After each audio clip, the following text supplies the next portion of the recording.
Lex semper David remedium. Hukum itu akan selalu memberikan solusi. Halo semuanya, welcome back to my channel Yaya KH.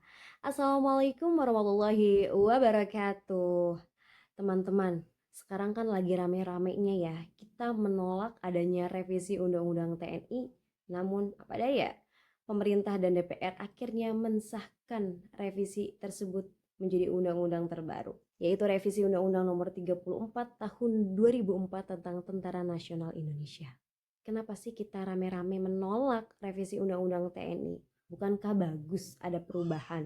Lagian itu kan udah lama, tahun 2004. Masalahnya tidak sesederhana itu. Di sini saya akan bahas militer versus sipil, dominasi peran dan kekhawatiran. Layakkah untuk direalisasikan? Siapa yang akan diuntungkan? Atau kan nanti siapa yang akan menjadi korban? Militer atau sipil? Let's us find out. Kenapa kita harus menolak undang-undang tersebut untuk direalisasikan? Karena bersifat inkonstitusional. Kenapa inkonstitusional? Di sini ada dua alasan.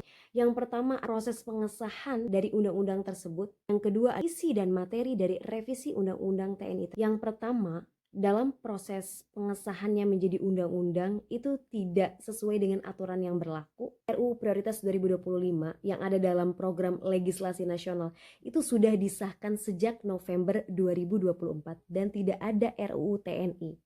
Dan FYI, RUU TNI baru diputuskan masuk dalam program legislasi nasional pada tahun 2025 tanpa ada pertimbangan dari Badan Legislasi DPR. Yang sesuai dengan aturan tata tertib DPR yaitu pasal 66 huruf F.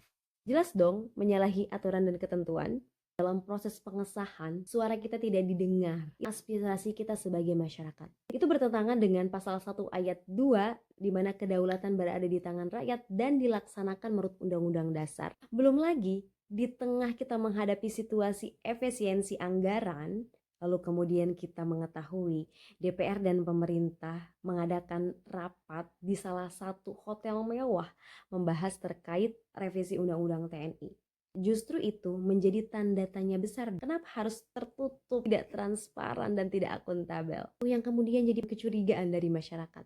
Yang kedua, terkait isi materi revisi undang-undang tersebut. Jadi guys, kenapa kita rame-rame menolak? Karena itu akan mengembalikan di fungsi ABRI. Jadi sebenarnya ada 3 poin penting guys yang direvisi dalam Undang-Undang TNI tersebut. Yang pertama adalah perluasan tugas dan peran untuk TNI sendiri. Jadi TNI ini berhak melakukan operasi militer selain perang, yaitu mengatasi ancaman cyber dan juga melindungi dan menyelamatkan warga negara serta kepentingan nasional di luar negeri. Peran ganda ini akan mempengaruhi kinerja dan profesionalisme dari seorang TNI yang selama ini punya citra baik kan sebagai alat pertahanan negara, tapi malahan ditambahi dengan urusan yang memang bukan urusannya. Yang kedua, dalam pasal 47 juga diatur terkait perluasan wewenang TNI untuk urusan politik dan pemerintahan. Setelah adanya revisi Undang-Undang TNI ini yang kemudian memberikan keleluasan untuk prajurit TNI bisa menjabat di 14 instansi pemerintahan. Yang ketiga adalah perpanjangan masa aktif TNI. Sebenarnya itu bergantung daripada jabatannya sih guys. Perpanjangan masa pensiunan ini paling tinggi yaitu untuk jabatan perwira tinggi bintang 4 di usia 63 tahun. Di tengah situasi kita yang sedang efisiensi anggaran, bukankah itu akan membutuhkan biaya yang besar juga guys? Kita melihat peran TNI yang diatur dalam pasal 30 ayat 3 Undang-Undang Dasar 1945 tidak menyebutkan sama sekali untuk urusan selain pertahanan negara. Yang ketiga adalah TAP MPR nomor 2 garing MPR garing 2000 pasal 2 ayat 1 terkait peran TNI dan Polri. Di situ juga tidak menyinggung terkait peran tambahan selain sebagai alat pertahanan dan keamanan negara. So, berarti itu bertentangan dengan Konstitusi Negara Republik Indonesia. Secara filosofis, militer tidak akan cocok dengan prinsip demokrasi. Karena kita tahu kan militer itu kan keras, keputusan-keputusannya juga bersifat komando, ya kan? Sedangkan demokrasi itu keputusannya bersifat mufakat, musyawarah, itu akan bersinggungan. Secara sosiologis itu akan berdampak kepada masyarakat, bisa mengganggu dan mempengaruhi hubungan baik antara TNI dengan masyarakat sipil. Dengan adanya prajurit TNI yang semakin leluasa bisa menduduki jabatan di pemerintahan, itu akan menyempitkan lapangan pekerjaan bagi orang-orang sipil, yang mana itu akan meningkatkan pengangguran di Indonesia, lalu kemiskinan semakin tinggi. Jika kita meninjau terkait dampak psikologis yang akan diterima oleh masyarakat, justru ini akan mengkhawatirkan guys. Karena ini akan mempengaruhi kondisi mental masyarakat Indonesia. Kita tahu kan kenapa kita beramai-ramai menolak? Karena kekhawatiran akan kembalinya kita pada fungsi TNI atau ABRI. Kalian tahu dong, sekarang itu kan era reformasi, di mana salah satu semangat reformasi adalah menghapus dui fungsi ABRI. Emang ada apa dengan dui fungsi ABRI? Let me tell you something guys. Jadi, dui fungsi ABRI adalah seorang TNI diberikan peran selain daripada sebagai alat pertahanan negara, yaitu urusan politik dan pemerintahan. Nah, itu pernah terjadi pada Orde Baru. Bahkan pada awal kemerdekaan Indonesia sudah diberlakukan dui fungsi ABRI. Kenapa? Pada saat itu, kondisi sosial politik di Indonesia itu sedang kacau dan tidak stabil.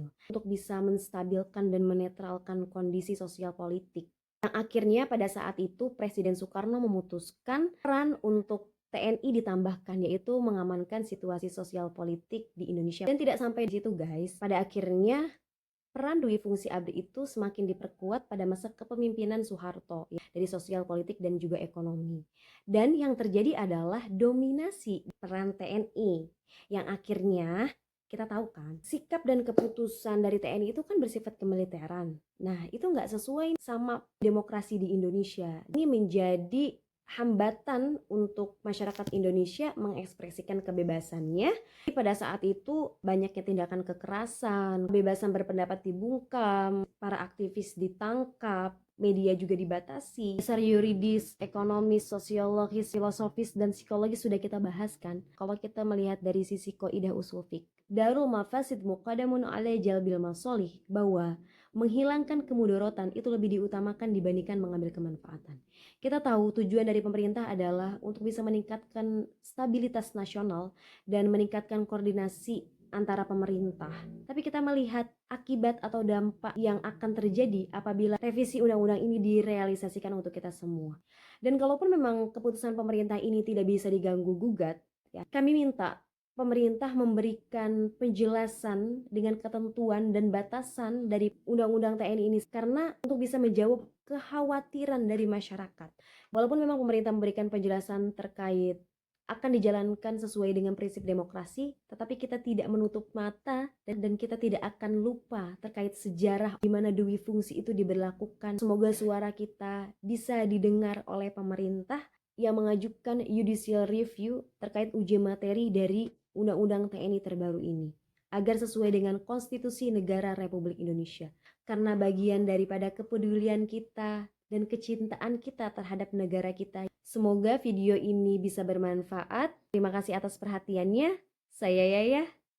Bye-bye.